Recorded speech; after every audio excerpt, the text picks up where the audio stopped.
ഇനി എല്ലാവർക്കും ഉള്ളൊരു ഡൗട്ടാണ് ഇത് ക്യാൻസർ ആണോ എന്ന്. വായ്പുണ്ണ് വന്നു കഴിഞ്ഞാൽ എല്ലാവരും വിചാരിക്കുന്നത് ക്യാൻസർ ആണോ എന്നൊരു ഡൗട്ട് എല്ലാവരും ചോദിക്കാറുണ്ട്. പക്ഷേ ഇത് ഒരിക്കലും ക്യാൻസർ അല്ല. അങ്ങനെ പറയാനും നമുക്ക് കഴിയില്ല. കാരണം ഇത് ക്യാൻസർ ആകണമെങ്കിൽ അവിടെ ഒരു എക്സ്ട്രാ ഫാക്ടർ വരുന്നുണ്ട്. വായ്പുണ്ണ് വരാത്തവരായിട്ട് ആരും തന്നെ ഇല്ല. എന്തുകൊണ്ടാണ് ഇങ്ങനെ ഇടയ്ക്കിടയ്ക്ക് വായ്പുണ്ണ് വരുന്നത്? ഇതിൻ്റെ കാരണങ്ങൾ എന്തൊക്കെയാണ്?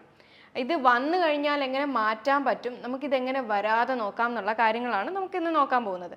ഇത് എപ്പോഴാണ് നമ്മൾ പേടിക്കേണ്ടത്? ഇത് ക്യാൻസർ ആണോ അതോ ഇത് വയറിൻ്റെ പ്രശ്നം കൊണ്ട് മാത്രമാണോ ഈ വായ്പുണ്ണ് വരുന്നത് എന്നുള്ളതെല്ലാം നമുക്ക് ഇന്നത്തെ വീഡിയോയിലൂടെ ഡിസ്കസ് ചെയ്യാം. എൻ്റെ പേര് doctor Sandra Ajith, medical officer, Prana nature care centre, കൊല്ലം.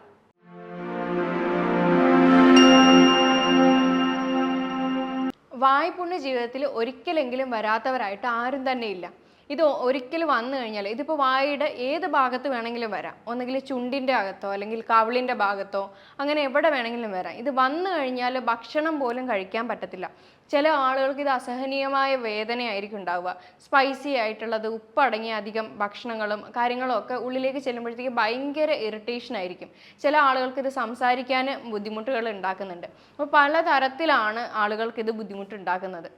ഇതിന് പ്രധാനമായിട്ടുള്ള കുറച്ച് കാരണങ്ങളുണ്ട്. അതെന്തൊക്കെയാണെന്ന് വെച്ച് കഴിഞ്ഞാൽ, ആദ്യത്തേത് നമുക്ക് പറയാം, പല്ലിൽ ക്ലിപ്പ് ഇട്ടേക്കുന്ന ആളുകൾക്കാണെങ്കിൽ അത് അടിക്കടി ഇങ്ങനെ തട്ടുന്ന സമയത്ത് വായ്പുണ്ണ് വരാനായിട്ടുള്ള ചാൻസ് ഉണ്ട്. അതേപോലെ പല്ല് പൊട്ടിയിട്ടിരിക്കുന്ന ആളുകളാണെങ്കിൽ ഇതിപ്പോൾ അറിയില്ല, വേദന അറിയില്ല, പക്ഷെ പല്ലിൻ്റെ ആ ഒരു അറ്റം കൂർത്തിരിക്കുകയാണെങ്കിൽ അത് കൊണ്ടിട്ട് വായ്പുണ്ണ് വരാം. അതുപോലെ ബ്രഷിൻ്റെ സൈഡ് തട്ടിയിട്ട് വായ്പുണ്ണ് വരാം. മുള്ളുകളോ കാര്യങ്ങളോ എന്തെങ്കിലും കുത്തി കഴിഞ്ഞാൽ അതും വായ്പുണ്ണിലേക്ക് നയിക്കാവുന്നതാണ്. അതേപോലെ എന്തെങ്കിലും ഭക്ഷണം കഴിക്കുന്ന സമയത്ത് സ്വയമേ തന്നെ കടിച്ചിട്ട് മുറിയുകയും ചെയ്തു കഴിഞ്ഞാൽ അതും വായ്പുണ്ണ് വരാനായിട്ടുള്ള ചാൻസ് ഉണ്ട്. അപ്പോൾ ഇതൊക്കെ റെയറാണ്, അതൊക്കെ എപ്പോഴേലുമൊക്കെ സംഭവിക്കുന്നതാണ്. അപ്പോൾ ഇത് കൂടാതെ മറ്റെന്തൊക്കെ റീസൺസ് കാരണമാണ് വായ്പുണ്ണ് വരുന്നതെന്ന് വെച്ച് കഴിഞ്ഞാൽ, പ്രധാനമായിട്ടും അടുത്തത് പറയാനുള്ളത് ന്യൂട്രീഷണൽ ഡെഫിഷ്യൻസീസ് ആണ്. അതായത് vitamin B complex, vitamin D അടങ്ങിയ ഭക്ഷണങ്ങൾ ഉള്ളിലേക്ക് കൃത്യമായിട്ട് ചെന്നിട്ടില്ല എന്നുണ്ടെങ്കിൽ വായ്പുണ്ണ് വരാവുന്നതാണ്. അപ്പോൾ എന്തൊക്കെ ന്യൂട്രീഷൻ ഡെഫിഷ്യൻസി ആണെന്ന് വെച്ച് കഴിഞ്ഞാൽ, vitamin D, vitamin B complex, അതുപോലെ തന്നെ സിങ്ക്, ഫോളിക് ആസിഡ്, അയണ്, ഇതൊക്കെ ശരീരത്തിൽ കുറവാണെന്നുണ്ടെങ്കിലും ഈ പറയുന്ന വായ്പുണ്ണ് വരാവുന്നതാണ്. ഇനി അതല്ല, വയറ് സംബന്ധപ്പെട്ട എന്തെങ്കിലും ഇഷ്യൂസ് ഉണ്ടെങ്കിൽ വായ്പുണ്ണ് വരാം. അപ്പോൾ വയറ് സംബന്ധപ്പെട്ട ഒരു ഇഷ്യൂ എന്ന് പറയുന്നത് അതൊരു കാരണം മാത്രമാണ്, മറ്റുള്ള കാരണങ്ങളും ഇതിനുണ്ട് എന്നുള്ളതാണ് പ്രധാനമായിട്ട് നമ്മൾ നോക്കേണ്ടത്. പിന്നെ മറ്റൊരു കാരണമാണ് ഈ പാൻ മസാല, അധികമായിട്ട് സിഗരറ്റിൻ്റെ ഉപയോഗം, ഇങ്ങനെയുള്ള ആളുകൾക്ക് വായ്പുണ്ണ് വരാവുന്നതാണ്. ഇനി എന്തെങ്കിലും തരത്തിലുള്ള ഫുഡ് അലർജിയോ അല്ലെങ്കിൽ ഉപയോഗിക്കുന്ന പേസ്റ്റിൻ്റെ അലർജിയോ ഇങ്ങനെയൊക്കെ കൃത്യമായിട്ട് വന്നു കഴിഞ്ഞാലും വായ്പുണ്ണ് വരാവുന്നതാണ്. ചില മെഡിസിനുകളുടെ ഉപയോഗം അല്ലെങ്കിൽ ഒരുപാട് നാൾ മെഡിസിൻ ഉപയോഗിക്കുന്നത് കൊണ്ടും വായ്പുണ്ണ് വരാം. അതുപോലെ തന്നെ പ്രതിരോധ ശേഷി കുറവ്, സ്ട്രെസ്സ് കൂടുതലായിട്ടുള്ള ജീവിതശൈലി ആണെങ്കിൽ വായ്പുണ്ണ് വരാവുന്നതാണ്. അതുപോലെ തന്നെയാണ് ഈ ആർത്തവ ടൈമിൽ വായ്പുണ്ണ് വരുന്നുണ്ട്. ഓറൽ സെക്സ് ചെയ്യുന്ന സമയത്ത്, അതേപോലെ അധികമായിട്ട് ഷുഗർ ഇൻടേക്ക് ചെയ്യുന്ന സമയത്ത്, മറ്റ് എന്തെങ്കിലും രോഗലക്ഷണങ്ങളുള്ളവർക്കൊക്കെയാണ് വായ്പുണ്ണ് വരുന്നത്. അപ്പോൾ ഇത്രയും കാര്യങ്ങൾ തന്നെ നമുക്ക് വായ്പുണ്ണ് വരുന്നതിനുണ്ട്. അപ്പോൾ എന്താണ് അതിൻ്റെ കാരണം എന്ന് നമ്മൾ ആദ്യം കണ്ടുപിടിക്കേണ്ടത് വളരെ അത്യാവശ്യമാണ്. ഇനി സാധാരണമായി വായ്പുണ്ണ് വന്നു കഴിഞ്ഞാലും സാധാരണ ആളുകളെല്ലാം ചെയ്യുന്ന പോലെ തന്നെ വൈറ്റമിൻ ബി കോംപ്ലെക്സ് കഴിച്ച് കഴിയുമ്പോഴത്തേക്ക് ഇത് 2-3 ദിവസത്തിനകത്ത് തന്നെ മാറുന്നതാണ്. ഇനി കൂടി പോയി കഴിഞ്ഞാൽ 1-1.5 ആഴ്ചയിൽ ഇത് മാറുന്നതാണ്. അപ്പോൾ ഇതിൻ്റെ പ്രധാന കാരണം നമുക്കപ്പോൾ മനസ്സിലാക്കാം, വൈറ്റമിൻ ബി കോംപ്ലെക്സിൻ്റെ കുറവ് മൂലം തന്നെയാണ് വായ്പുണ്ണ് കൂടുതലും ഉണ്ടാവുന്നത്.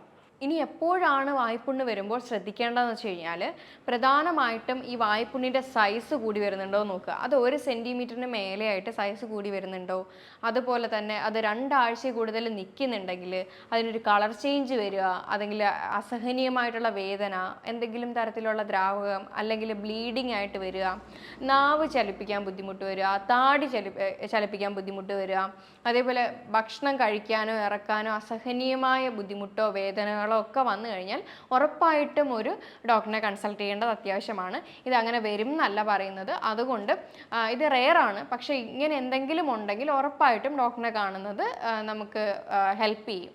ഇനി എല്ലാവർക്കും ഉള്ളൊരു ഡൗട്ടാണ് ഇത് ക്യാൻസർ ആണോ എന്ന്. വായ്പുണ്ണ് വന്നു കഴിഞ്ഞാൽ എല്ലാവരും വിചാരിക്കുന്നത് ക്യാൻസർ ആണോ എന്നൊരു ഡൗട്ട് എല്ലാവരും ചോദിക്കാറുണ്ട്. പക്ഷേ ഇത് ഒരിക്കലും ക്യാൻസർ അല്ല. അങ്ങനെ പറയാനും നമുക്ക് കഴിയില്ല. കാരണം ഇത് ക്യാൻസർ ആകണമെങ്കിൽ അവിടെ ഒരു എക്സ്ട്രാ ഫാക്ടർ വരുന്നുണ്ട്. അതായത് പുക വലിക്കുന്ന ആളുകൾ, പാൻ മസാല അധികമായിട്ട് ഉപയോഗിക്കുന്ന ആളുകൾ, ഇങ്ങനെയുള്ള ആളുകളിൽ അത് ക്യാൻസർ ആകാനുള്ള ചാൻസ് കൂടുതലാണ്. ഇങ്ങനെയുള്ള ആളുകളാണ് കുറച്ചുകൂടി ശ്രദ്ധിക്കേണ്ടത്. കാരണം ഇതിനകത്ത് നിക്കോട്ടിൻ എന്ന് പറയുന്ന ഒരു കണ്ടന്റ് അടങ്ങിയത് കൊണ്ട് തന്നെ അത് റിക്കറൻ്റ് ആയിട്ട് അവിടെ ആ ഒരു കോണ്ടാക്റ്റിൽ വരുമ്പോൾ ആ ഒരു മുറിവ് ക്യാൻസറിലേക്ക് വഴിതിരിക്കാം എന്നുള്ളതാണ് പ്രധാനമായിട്ട് നമുക്ക് കാണാൻ പറ്റുക. ഇനി അതുപോലെ മറ്റൊന്നാണ് വയറിൽ പുണ്ണ് വരുന്നവർക്കാണോ വായ്പുണ്ണ് വരുന്നതെന്നുള്ളത്. വയറിൽ പുണ്ണ് വരുന്നവർക്കും വായിൽ പുണ്ണ് വരുന്നവർക്കും ഏകദേശം സിംറ്റംസ് എല്ലാം ഒരുപോലെയാണ്. കൃത്യമായിട്ടുള്ള ഒരു ന്യൂട്രിയൻ ഡെഫിഷ്യൻസീസ് വരുമ്പോഴാണ് പ്രധാനമായിട്ട് വായ്പുണ്ണ് വരുന്നതെന്ന് എല്ലാവർക്കും അറിയാം. വായിലും വയറിലും ഒരേപോലെ തന്നെ പുണ്ണ് വരണമെങ്കിൽ അവിടെ പ്രധാനമായിട്ടുള്ള കാരണം എന്ന് വെച്ച് കഴിഞ്ഞാൽ ദഹനം പ്രോപ്പർ അല്ലാത്തതാണ്. ദഹനം പ്രോപ്പർ അല്ലെങ്കിൽ ഈ പറയുന്ന രണ്ടിടത്തും ഒരേപോലെ തന്നെ പുണ്ണ് ഫോം ചെയ്യാനായിട്ടുള്ള കാരണങ്ങളാണ്.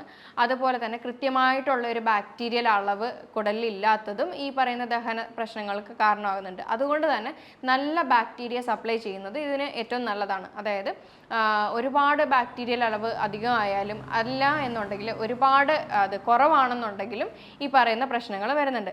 പിന്നെ അസിഡിറ്റി പ്രശ്നമുള്ളവർക്കാണെങ്കിലും വായ്പുണ്ണ് റിക്കറൻ്റായിട്ട് തന്നെ വരുന്നുണ്ട്.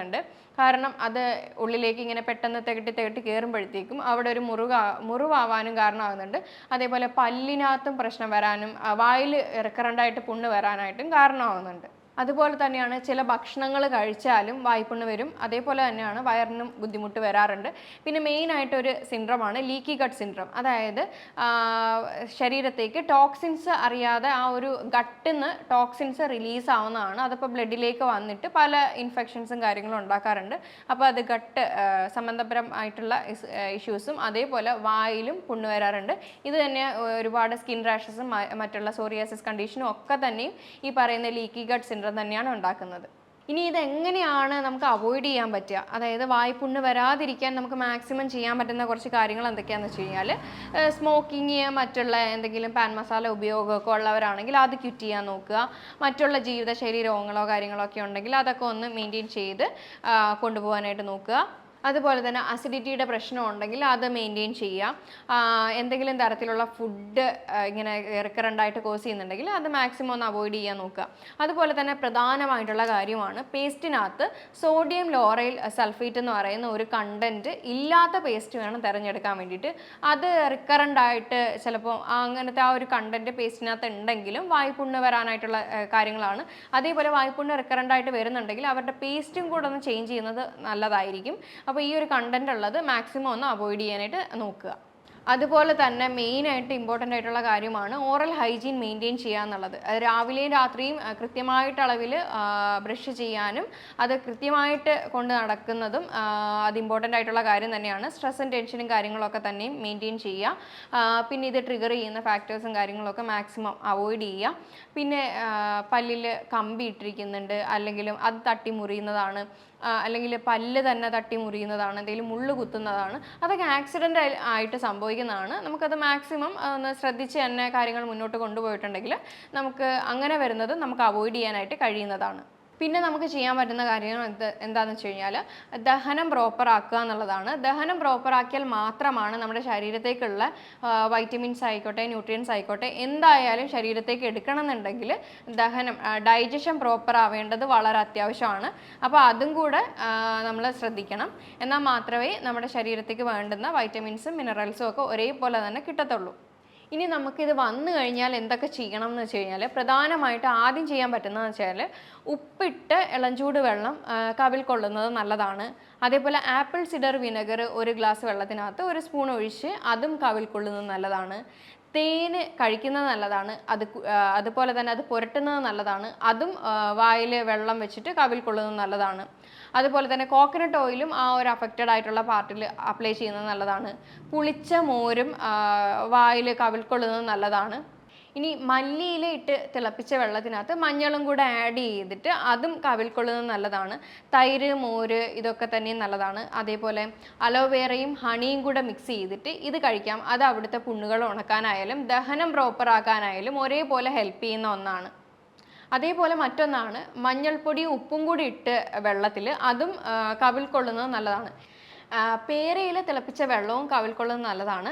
അതുപോലെ കറിവേപ്പില, മോര്, അതിനകത്ത് കുറച്ച് ആംല, അതായത് നെല്ലിക്കയും കൂടി ഇട്ട് അരച്ചത് കുടിക്കാവുന്നതാണ്. അതേപോലെ കടുക്ക പൊട്ടിച്ച വെള്ളവും കുടിക്കാവുന്നതാണ്. അപ്പോൾ ഞാനിപ്പോൾ കുറച്ച് ഡ്രിങ്കിൻ്റെ കാര്യവും അതേപോലെ വായിൽ കൊള്ളുന്നതിൻ്റെ കാര്യവും പറഞ്ഞായിരുന്നു. അപ്പോൾ ഇതൊക്കെ റിക്കറൻ്റായിട്ട് അടുപ്പിച്ച് തന്നെ മാറി മാറി ചെയ്യുന്നത് ഒരു വിധം എന്നല്ല, മിക്കുള്ള വായ്പുണ്ണുകളും ഉണങ്ങാനായിട്ട് ഇത് ഹെൽപ്പ് ചെയ്യുന്നുണ്ട്. അപ്പോൾ ഇത് മാറി മാറി ചെയ്യുക. അതുപോലെ ന്യൂട്രിയൻ ഡിഫിഷ്യൻസീസും കാര്യങ്ങളും ഒക്കെ ഉണ്ടെങ്കിൽ അതൊക്കെ ഒന്ന് കോപ്പപ്പ് ചെയ്ത് പോയാൽ മതി. അതേപോലെ ഇമ്മ്യൂൺ സിസ്റ്റത്തിൻ്റെ, അതായത് നമ്മുടെ പ്രതിരോധ ശേഷി കൂട്ടാൻ വേണ്ടിയിട്ട് നമുക്ക് ഈ വൈറ്റമിൻ സി അടങ്ങിയ ഭക്ഷണങ്ങളൊക്കെ ധാരാളമായിട്ട് ഉൾപ്പെടുത്തുക. ഫ്രൂട്ട്സിൻ്റെ ആയാലും വെജിറ്റബിൾസിൻ്റെ ആയാലും. അതേപോലെ വെള്ളത്തിൻ്റെ കണ്ടൻറ്റ് അധികമായിട്ട് അടങ്ങിയിരിക്കുന്ന വെജിറ്റബിൾസും കാര്യങ്ങളും ഒക്കെ ധാരാളമായിട്ട് ഉൾപ്പെടുത്താവുന്നതാണ്. പച്ചക്കറികൾ കൂടുതൽ കഴിക്കുക, ഇലക്കറികൾ കൂടുതൽ കഴിക്കുക. ഇതൊക്കെ തന്നെ ചെയ്താൽ തന്നെ ഒരുവിധമുള്ള പ്രശ്നങ്ങൾ മാറുന്നതാണ്. ഇനി ഞാൻ ഈ പറഞ്ഞ കാര്യങ്ങളിൽ എന്തെങ്കിലും ഡൗട്ടോ കാര്യങ്ങളോ ഉണ്ടെങ്കിൽ താഴെ തന്നിരിക്കുന്ന നമ്പറിൽ കോൺടാക്ട് ചെയ്യാവുന്നതാണ്. ഇനി മറ്റൊരു ഹെൽത്ത് ടോപ്പിക്കുമായിട്ട് വീണ്ടും കാണാം. താങ്ക്